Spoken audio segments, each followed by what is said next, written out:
દર્શક મિત્રો, હું છું પરમાર અનિશા. તમે જોઈ રહ્યા છો લોક સામને ન્યૂઝ. તો જોઈએ આજના સમાચાર અમરેલીથી અમારા રિપોર્ટર સતીશ રાઠોડ સાથે.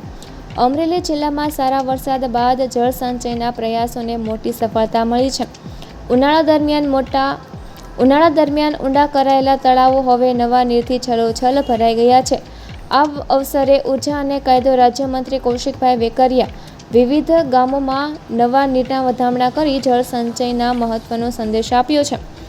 અમરેલી અને કુંકાવાવ, વડિયા તાલુકાના સાજિયાવદર, બરવાળા, બાવીસી, સણોસરા, ઝાળિયા, ઢોલરવા, કમીગઢ, માંડવડા, ટીબલા ગામમાં યોજાયેલા કાર્યક્રમોમાં રાજ્યમંત્રીશ્રીએ જણાવ્યું કે મુખ્યમંત્રી ભૂપેન્દ્રભાઈ પટેલ અને નાયબ મુખ્યમંત્રી હર્ષ સંઘવીના માર્ગદર્શન હેઠળ પીજીવીસીએલ અને જેટકોના અનુદાનથી આશરે 130 હિટાચી મશીનો દ્વારા તળાવો ઊંડા કરવાની કામગીરી હાથ ધરાઈ હતી, જેના કારણે વરસાદી પાણીના મહત્તમ સંગ્રહ શક્ય બન્યો છે.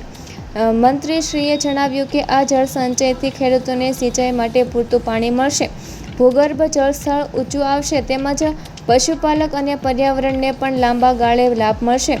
પ્રસંગ દરમિયાન રાજ્યમંત્રીશ્રીએ વિવિધ તળાવો અને નવા નિર્માણ પામેલા ચેકડેમોની મુલાકાત લઈને નવા નીરના વધામણા કર્યા. કમીગઢ ગૌશાળાની મુલાકાત દરમિયાન ગૌ સેવાના કાર્યને પણ બિરદાવ્યું અને ગ્રામજનો સાથે વિકાસના મુદ્દે સંવાદ કર્યો.